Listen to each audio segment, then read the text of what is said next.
바로 난 내 것이다. 와, 안녕하세요. 다 평안하셨습니까? 네. 예.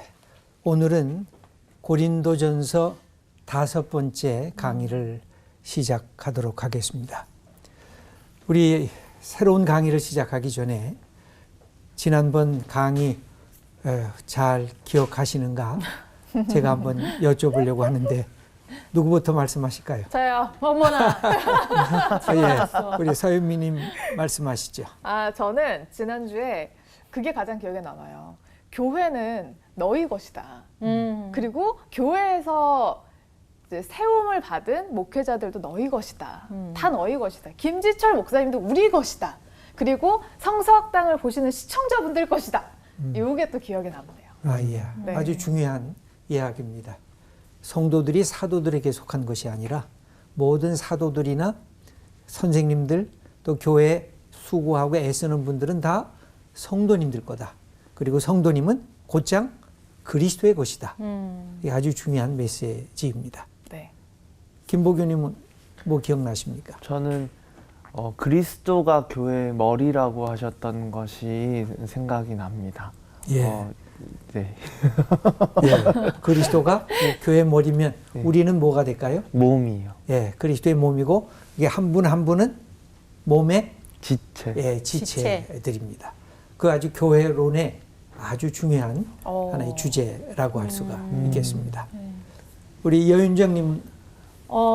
저는 지난 시간에 그 선생님께서 공동체와 조직의 차이점에 대해서 설명해 예. 주셨어요. 그러니까 공동체는 수직 관계보다는 수평적인 관계에서 서로 섬기고 그리고 또 사랑이 가장 주가 된다면 조직은 어떤 권력자의 힘에 의해서 수직 관계에서 이익을 추구한다던가 뭐 그런 차이점에 대해서 설명하셨는데 교회가 오늘날 이런 좋은 공동체가 돼서 사랑이 많이 넘쳐났으면 좋겠다는 생각이 들었던 것 같아요. 예. 네. 그것도 아주 중요한 거죠. 네. 교회는 공동체인데 네. 단순한 집단적 조직으로 멈춰서 있는 것이 아닌가. 네. 공동체는 이렇게 살아 움직이는 생명체인데 네. 이 집단이 되면 죽은 공동체가 돼버리고 마니까 거기에는 살아 움직이는 대화나 여기 생명적 그 틀이 상실이 되는 거죠. 네. 예, 중요한 말씀이네요. 우리 홍가람님은 어떠세요? 네, 저는 그게 생각이 났습니다. 그 종말론적 신앙을 꼭 가져야 된다. 예. 네. 그렇죠. 종말론적 신앙이라는 건 어떤 뜻이 있는 것일까요? 그 예수님께서 이제 돌아가셨다가 다시 부활하시고 그리고 또 그 날에 다시 오신다. 예. 예, 먼 미래에 주님께서 다시 오실 것을 기대하는 신앙. 네, 이제 한 걸음 더 나가면 그분이 지금도 우리와 함께 계셔서 지금은 어제와도 다르고 지금은 내일과도 다른 내 인생에서 종말론적인 마지막에 있는 현재. 그것도 종말론적인 신앙입니다. 그러니까 미래를 기다리는 것도 종말론적인 신앙이고 지금 현재는 어제와 다르고 내일과도 다르고 내 인생에 딱 한 번만 있는 지금 이 시간 그걸 어떻게 내가 살 것인가 주님과 함께 이 신앙도 종말론적인 신앙이라고 할 수가 있습니다. 고린도전서 4강에서는 교회가 분열하는 아픔을 가졌습니다. 그래서 제가 신앙은 탄식이다. 맞아요. 여러분 기억나십니까? 맞아. 예, 탄식이 제일 나와요. 먼저 했을 때는 신앙은 감탄. 혁명이다. 예. 왜냐하면 내 인생의 주인이 바뀌었기 바뀌니까. 때문에.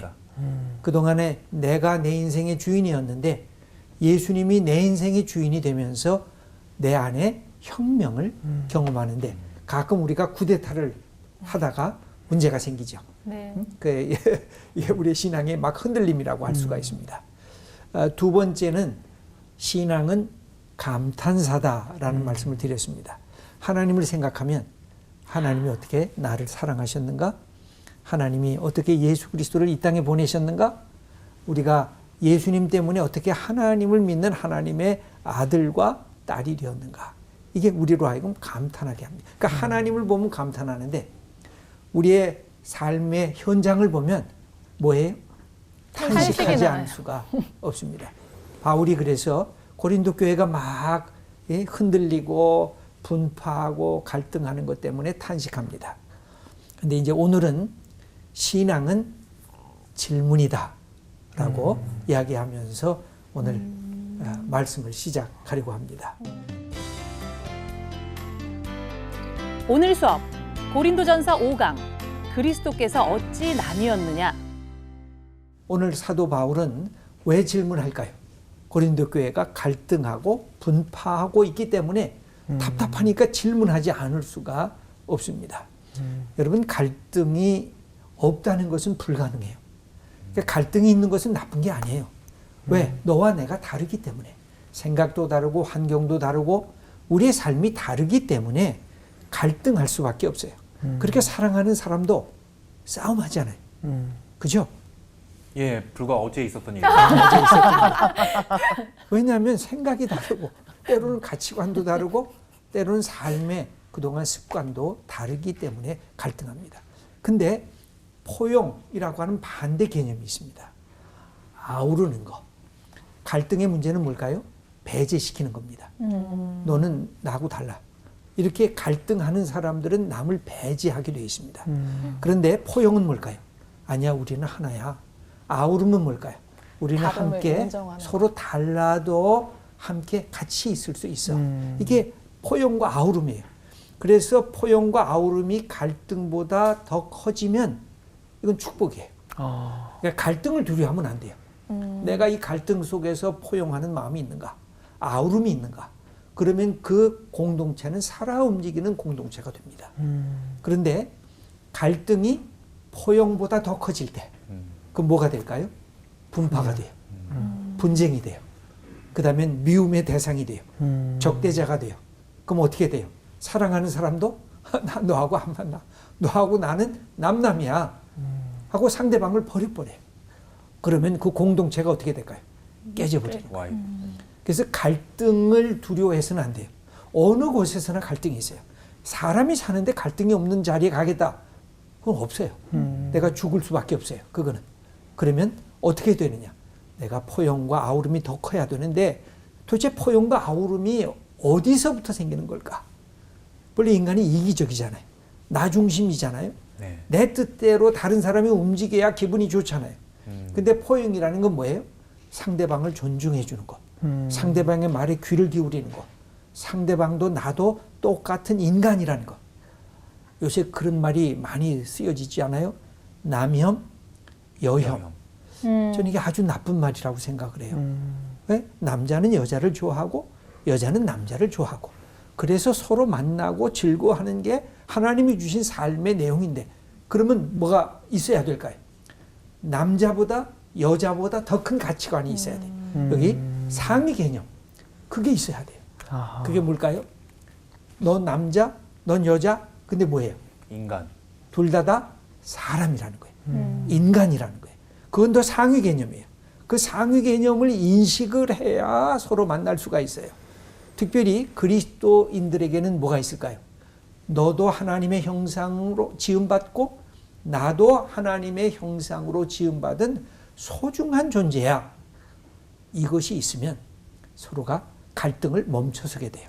그리고 이 사람을 내가 포용하고 이 사람을 따뜻하게 내가 안아야 되겠구나 하는 그런 마음이 생겨지는 것입니다. 이것 때문에 오늘 사도 바울은 우리들에게 질문을 하고 있어요. 이 질문한다는 것은 굉장히 중요한데 여러분 질문해 본 적 많죠? 네. 네. 누구한테 질문을 합니까? 하나님. 김지철 목사님이요. 네, 목사님한테 질문하는 거 참 좋은 것입니다. 네, 맞아요. 근데 목사님한테만 질문하나요? 아니죠. 누구한테 질문해요? 하나님한테. 하나님. 예, 만나는 사람 친구한테도 친구들. 하고 아내한테도 하고 남편한테도 하고 선생님한테도 하고 궁극적으로 누구한테까지 해요? 하나님. 하나님에게까지 하는 거예요. 그 질문하는 게 나쁜 거 아니에요. 질문하는 것은 굉장히 좋은 것입니다. 그리고 여기에 빠진 것이 있어요. 나 자신을 향해서 질문하는 것입니다. 여러분 자기 자신을 향해서 질문해 본 적 있어요? 얘야, 넌 누구냐? 네. 너 오늘 너무 잘했구나. 그럴 때는 질문이 안 되는데 야, 너는 왜 그런 말을 했니? 예. 너 왜 사람 만날 때 그런 행동을 했니?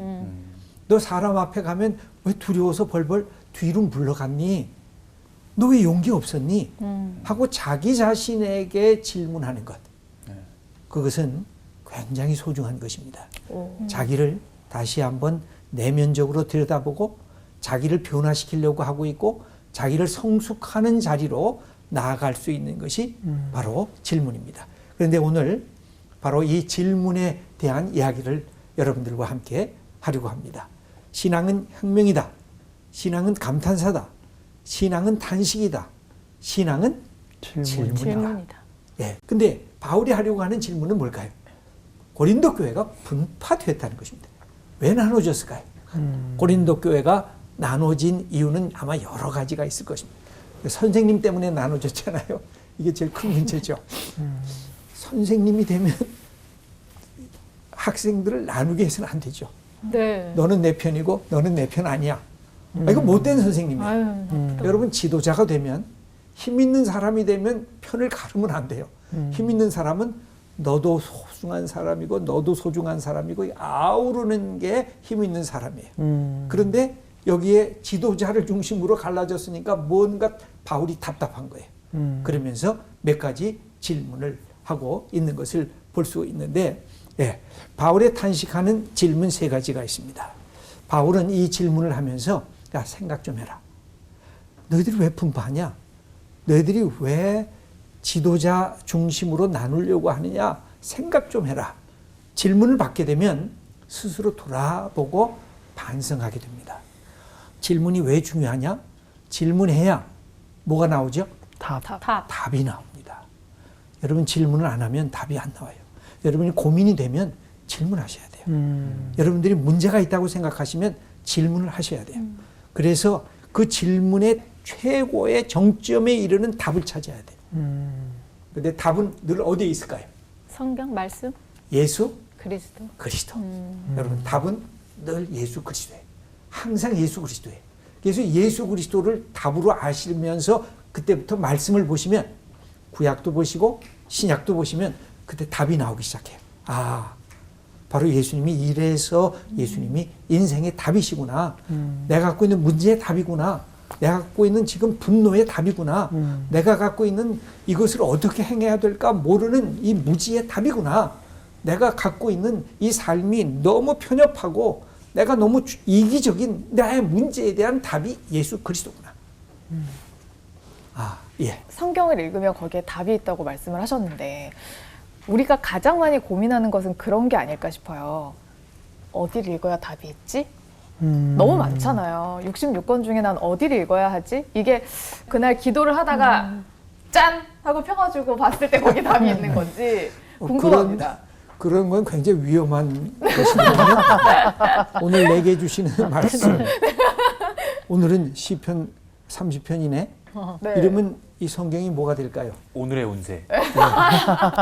이게 도깨비 방망이처럼 잘못 쓰일 수가 있어요. 그래가지고 재밌는 얘기까지 한다 그러면 오늘 내게 주시는 말씀 가려주다가 목 매달아 죽더라. 그래. 오늘은 기분이 나쁘네. 다시 2번째 오늘 내게 주시는 말씀 너도 가서 그렇게 행하라. 어머, 와 세상에. 이게 더 무서워지네. 그래도 3-4번이라 그랬으니까 네. 내가 3번 해야지 하고 폈는데 어찌하여 머뭇머뭇거리는 속히 행하라. 그럼 어떻게 되겠어요? 아, 이게 말씀인데. 그러니까. 그게 말씀 속에 다 있는 표현들인데 그렇게 될 때는 말씀이 이게 미신이 되고 말씀이 도깨비 방망이처럼 인간을 잘못 오도하는 것이 될 수밖에 없어요. 네. 그러니까 제일 중요한 것은 뭐냐면 하나님 사랑하는 마음으로 성경을 이렇게 읽어나가는 거. 이렇게 차례로 읽어나가도 되고 어떤 것을 큰 관점을 가지시고 어떤 책을 먼저 읽어나가셔도 되고 사람 중심으로 읽어나가셔도 되고 그건 다 괜찮아요. 네. 그러면서 내가 하나님 사랑합니다. 내게 가르쳐 주세요. 그랬을 때 성경에 나타나는 여러 인물들이나 그 말씀들이 하나의 모형적으로 내게 거울이 돼요. 그리고 내게 창문이 돼요. 이제 그거를 받아 드리시면서 아, 하나님이 오늘 내게 주시는 말씀이구나. 그때는 괜찮아요. 그러면서 예수 그리스도와 연관을 시키셔야 될 것입니다. 네. 예, 여기 질문하는 것 제가 몇 가지를 이렇게 살펴볼게요. 세 가지가 질문하는데 첫째 질문이 뭐냐면 그리스도께서 어찌 나뉘었느냐? 답은 뭘까요? 예일까요? 아닐까요? 아니요. 아니다. 아니요. 두 번째 질문은 뭐냐면 바울이 너희를 위하여 십자가에 못 박혔는가? 답은 뭐예요? 아니다. 아니다. 아니다. 너희들 분명히 알지 않느냐? 세 번째는 바울의 이름으로 너희가 세례를 받았느냐? 대답은 아니다. 아니다. 이게 다 중요한 말씀이에요. 이 세 가지는 기독교 복음의 핵심적인 내용을 담고 있는 것입니다. 아까 그리스도께서 나뉘셨느냐? 그리스도가 교회 뭐라고 했죠? 머리. 머리. 그리고 우리는 그에게 속해 있는 몸이요 지체이니까 우리가 그리스도 안에서 뭐예요? 나는 몸에 요 손가락인데 우리 김보규님은 요 가운데 더 높은 손가락이에요. 그렇죠? 우리 홍가람님은 네. 엄지 네. 다 달라. 근데 다 어디에 붙어 있어요? 손에 붙어. 예, 내가 왼쪽 손으로 어디 뜨거운데 딱 대면 어디서 소리가 나요?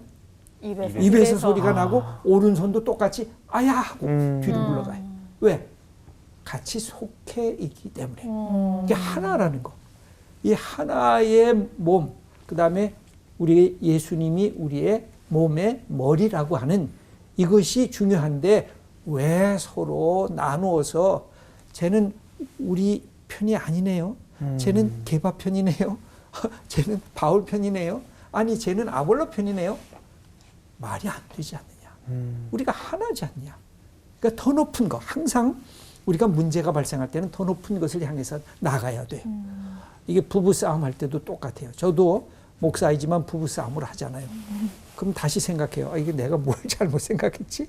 뭘 내가 말을 잘못했지? 그러면 내가 상대방을 존중하지 않았구나. 그런 생각을 할 겨를도 없이 몰아붙이면 어떻게 해야 됩니까? 그래서 서로 상대방의 말을 답변을 할 때 3초를 기다리셔야 돼요. 3초 전에 얘기를 하시면 이게 그런 생각이 다 사라져요. 더 위의 개념, 예수 그리스도, 그분이 나를 사랑해? 그때는 아무것도 안 보여요. 그냥 화난 것만 이렇게 딱 얘기하는데 그래서 3초를 기다리세요.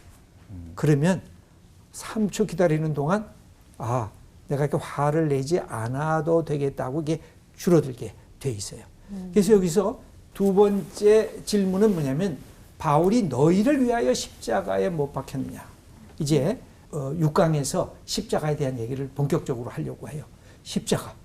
당대의 가장 비천한 죽음이에요. 이 죽음을 예수님께서 받으신 것 우리를 위한 죽음이었는데 나 바울이 내가 고난을 많이 받았어도 너희를 위해서 죽었느냐? 나는 중보자가 아니다. 나는 여러분들을 예수님에게 같이 만나게 하는 중매자일 뿐이지 나는 중보자가 아니다. 이 사실을 아주 명확하게 선포하고 있는 것입니다. 그 다음에 세 번째가 뭐냐면 바울의 이름으로 너희가 세례를 받았느냐? 아니다. 여러분 세례 받으셨나요? 네. 네. 근데 아직 안 저는 받았어요. 아직 안 받았습니다. 예. 꼭 세례를 받으셔야 돼요. 세례 받을 때 무슨 생각으로 세례를 받으셨습니까? 예수님과 결혼한다는 생각. 예수님과 결혼한다. 세례라는 게 뭘까요? 여기가 물이에요. 네. 이걸 물이라고 생각하면 우리가 내가 세례를 받을 때 이게 예수님과 함께 세례를 받는 거거든요. 네. 그러니까 예수님과 함께 세례를 받을 때 물 밑으로 내려가는 거거든요. 그럼 어떻게 되죠? 사람이 물 속으로 들어가면 어떻게 숨이 돼요? 막히죠. 죽죠. 네. 이게 우리가 뭐 3분 이상 숨 안 쉬고 살 수 있는 사람이 별로 없죠. 물 속에 들어가면 우리가 죽습니다. 그러니까 세례라고 하는 것은 죽는다는 뜻이에요. 내가 예수님과 함께 십자가에 못 박혀서 죽는다. 이 죽을 때 그래서 뭐가 일어나요? 내가 죽으려고 하면 이렇게 쌩쌩한 사람이 죽으려고 하면 뭐가 있어야지 죽습니까? 어떻게 해야지 죽어요? 내가 이렇게 쌩쌩한데. 외부에 뭐가 작용을 해야 죽는 거예요. 그죠? 외부에도 작용해야 돼. 내가 속에 뭐가 작용이 돼야 돼.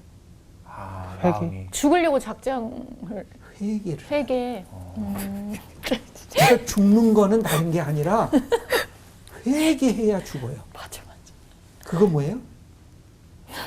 I am nothing. 하나님, 제가 잘난 줄 알았는데 저 아무것도 아니에요. 돌아보니까 저 아주 못된 놈이에요. 남 속이기도 잘하고 내 속에 불의한 것과 거짓이 가득해요.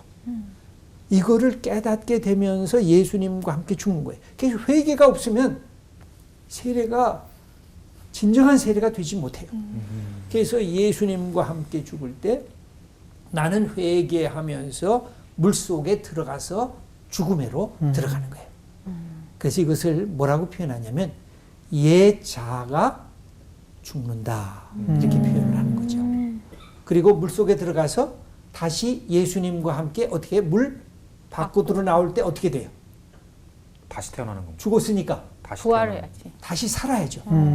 부활의 아침을 경험하는 거예요. 아, 예수님과 함께 내가 새로운 자아로 탄생을 하는 거예요. 옛 자아는 죽고 새 자아가 되는 것이죠. 그래서 물 위로 올라올 때 주님, 이제는 예수님이 나의 인생의 주님이십니다. 내가 주님으로 말미암아 내가 그리스도 안에서 새로운 피조물이 됐습니다. 고린도후서 5장 17절에 뭐라고 기록이 되어 있어요? 너희는 그리스도 안에서 새로운 피조물이라. 아멘. 이전 것은 지나갔으니 보라 새 새 것이 것이 되었다. 되었도다. 이렇게 말씀하는 이유는 뭐냐면 우리가 세례를 통해서 새로운 피조물로 변화된다고 하는 놀라운 사실입니다. 여러분, 이것은 세례 받을 때 꼭 기억하시면서 받아야 돼요. 그래서 바울은 세례는 한 번 받았지만 매일매일 그의 삶을, 세례적 삶을 살고 있다고 표현을 해요. 바울이 그런 말씀한 거 기억납니까?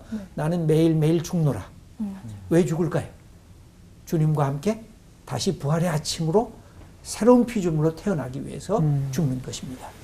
이 세 가지의 질문은 기독교 복음의 핵심적인 질문이라고 할 수가 있습니다.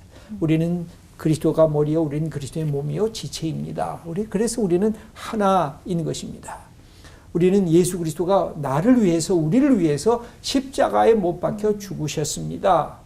그래서 우리가 그리스도 안에 있으면 용서받은 하나님의 자녀가 될 수가 있습니다. 아멘.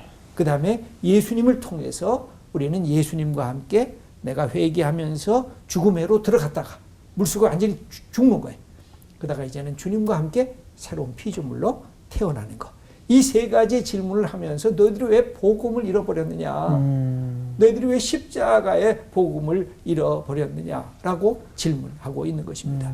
아마 이 사람들은 다시 맨 앞으로 가서 왜 분파하게 됐을까요? 거기 맨 앞에 보면 바울이 세례받은 사람 이름을 쭉 씁니다. 14절 말씀 한번 읽어 보겠습니다. 나는 그리스도와 가요 외에는 너희 중 아무에게도 내가 세례를 베풀지 아니한 것을 감사하노니 이는 아무도 나의 이름으로 세례를 받았다 말하지 못하게 하려 함이라. 내가 또한 스데바나 집사람에게 세례를 베풀었고 그 외에는 다른 누구에게 세례를 베풀었는지 알지 못하노라. 아마 이게 몇 사람들에게 줬는데 이게 다 이 초대교회의 유명한 인물들이에요. 그리스보는 고린도 교회 회당장이었어요. 여기 사도행전 18장 8절 한번 나중에 읽어보세요. 그래서 바울이 복음을 선포했을 때 와, 우리가 기다리던 메시아가 바로 예수님이구나. 그러면서 자기만 믿은 게 아니라 온 가족들이 함께 그리스도 안에 초대를 받게 됩니다. 이 가이오는 아마 돈이 많았던 어떤 상류층의 인물이었던 것 같아요.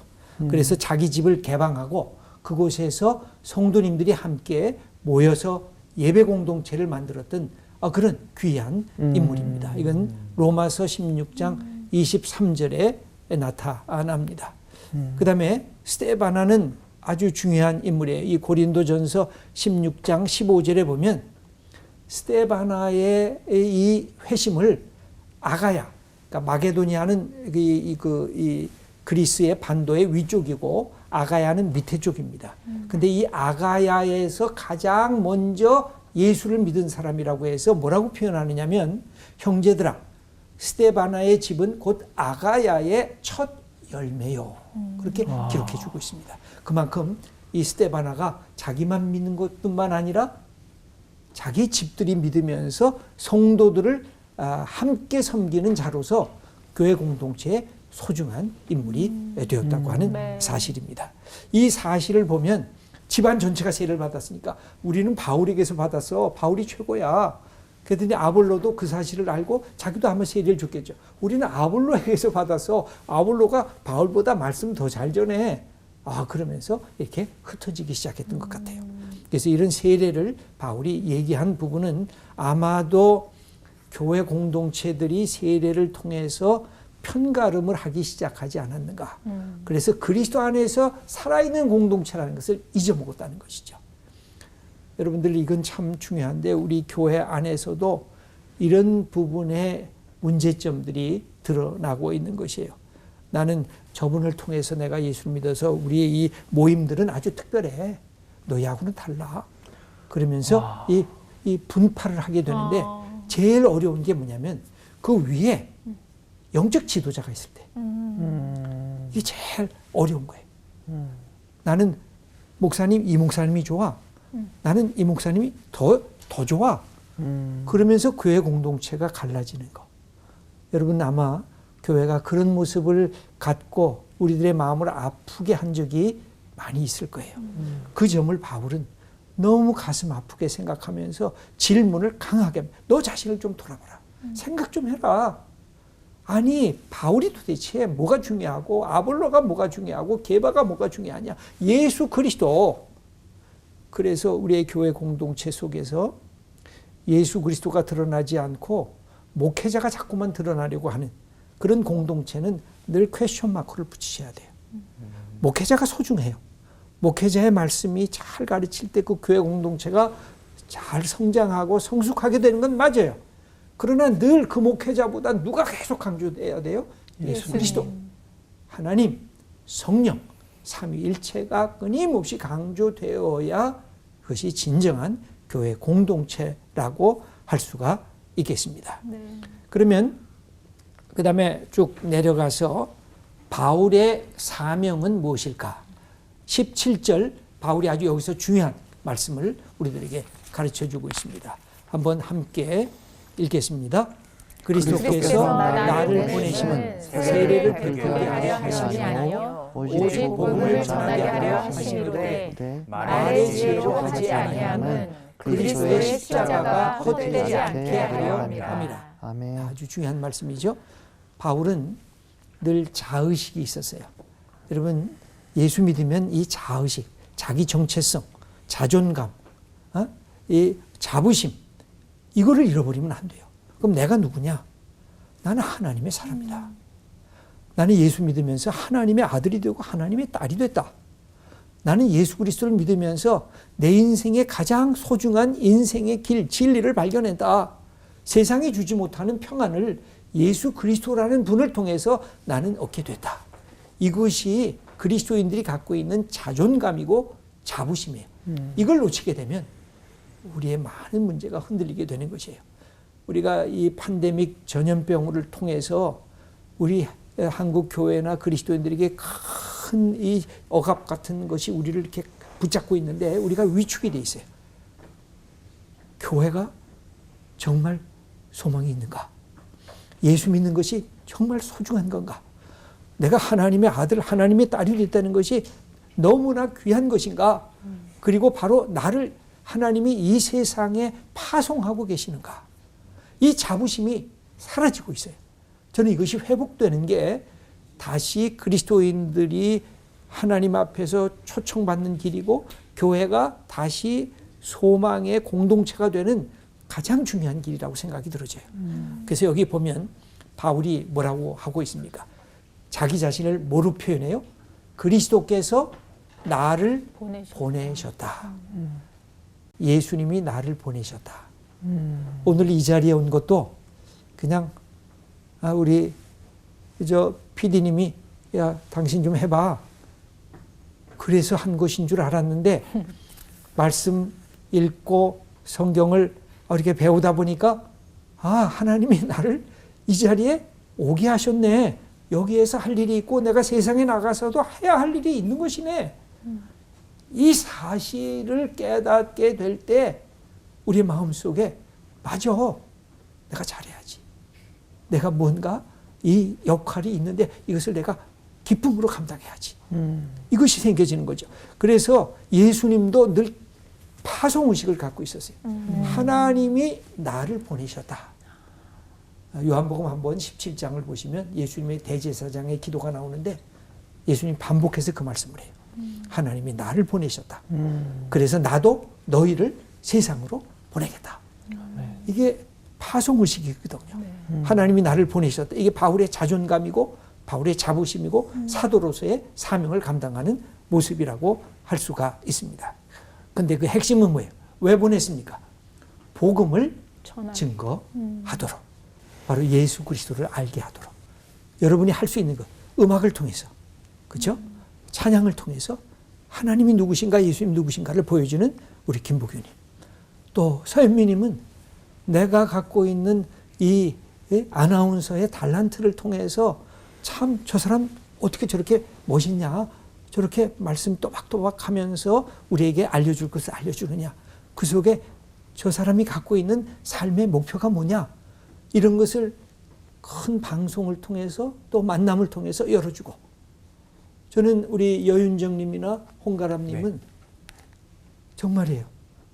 이 사람의 마음을 즐겁게 하고 이 마음속에 웃음을 만들게 하는 것, 이것은요 비극과 희극이 합해질 때 그게 가능하거든요.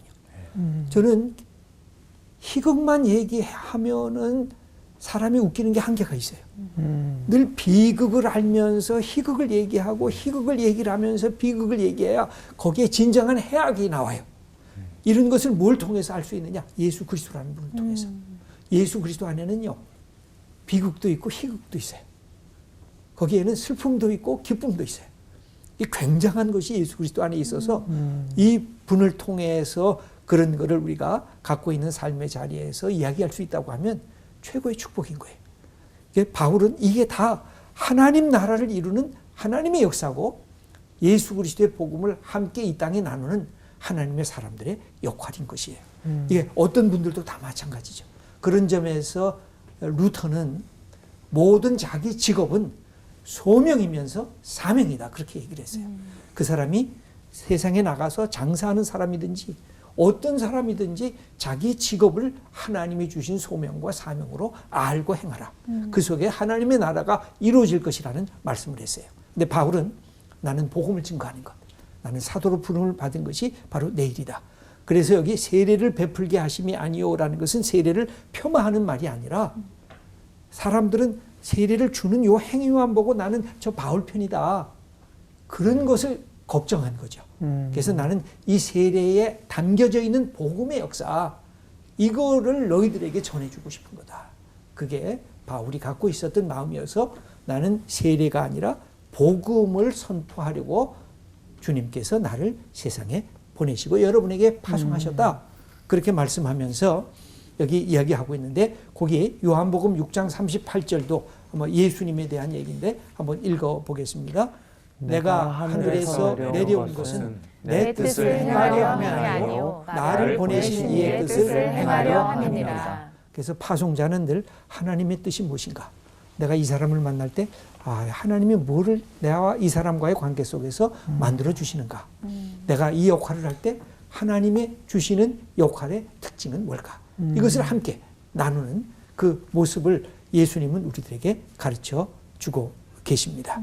그러면 여기에 이제 마지막을 했으면 좋겠습니다. 이제 말의 지혜, 이것에 대해서는 이제 나중에 다시 할 텐데, 여기 헛되다, 그리스도의 십자가가 헛되지 않도록 했다라는 것이 나오는데 이제 우리에게 적용하려고 합니다. 여러분 교회 안에 분파 비슷한 것을 여러분들은 경험해 본 적이 있으십니까? 없나요? 갈등 속에서 분파까지 된 거 경험해 봤나요? 아니면 없었나요? 많이 해본 것 같아요. 오히려 많이 해보셨다. 그랬구나. 또 아직 저는 이제 아직은 그죠? 듣고 본 건 있는데 제가 직접 겪은 건 없는 거예요. 그럼요. 그거 가능하면 안 보시는 게 제일 좋은 거예요. 그죠? 맞아요. 근데 아까 갈등이 있을 수밖에 없다 그러는데 제일 어려운 것은 뭐냐면 이 고린도 교회처럼 그것을 하고 있는 사람의 그 중심에 영적 지도자가 개입이 되면 네. 네. 이게 아주 어려워져요. 네. 그것이 목회자일 수도 있고 교회의 직분자일 수도 있습니다. 네. 그러면 갑자기 이게 힘이 생기기 시작해요.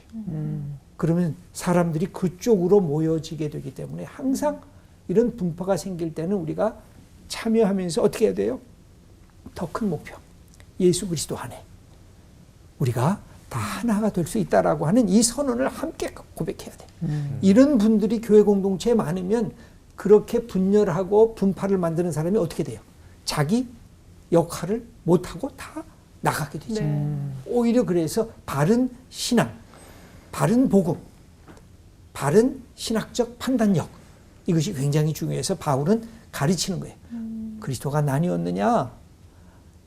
내가 십자가에 못 박혀 죽었느냐? 너희들이 내 이름으로 바울의 이름으로 세례를 받았느냐? 그렇지 않지 않느냐?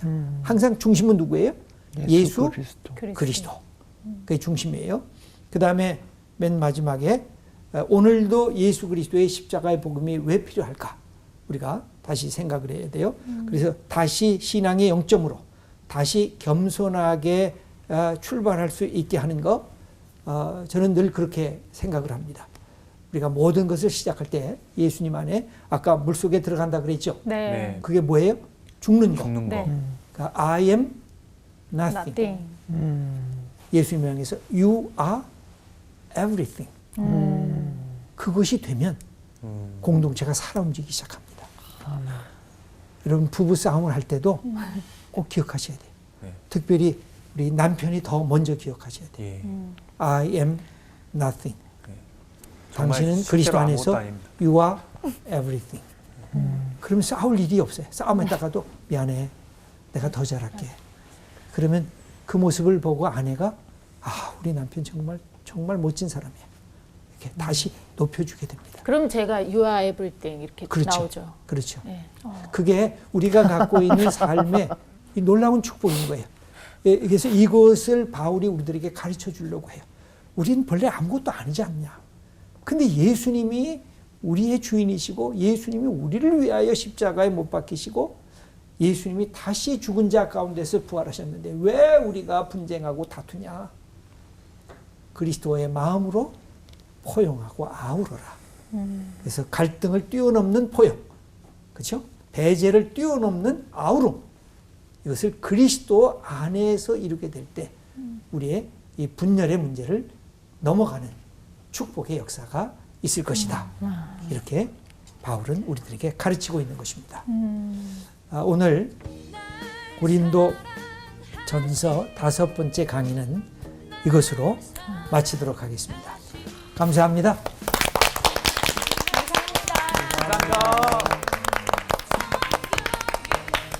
저는 가사가 하나 나온 것 오, 같아요. 진짜? I am nothing, you are everything. 한 곡 이렇게 주시면. 진짜 네. 너무 괜찮은데요? I'm nothing. 네, I'm You are nothing, you are everything. 너무 좋죠. 근데 이게 어떻게 보면 네. 교회에서뿐만 아니라 그냥 삶에 적용을 해도 다 해결되는 문제인 것 같아요. 맞아요. 이번 주에 또 저도 주변 사람들과 어떤 갈등이 있을 때 좀 포용을 좀 해봐야겠어요. 맞아요. 포용을 하기 위해서는 아까 말씀하셨다시피 일단 다름을 인정하는 거. 네.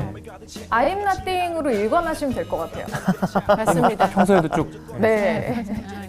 실천해야 돼요. 자, 그럼 우리가 또 한 주 동안 그렇게도 살아내기 위해서 세상 가운데 나가야죠. 네. 네. 나가봅시다. 자, 여러분, 파이팅! 오늘도 잘 배웠습니다.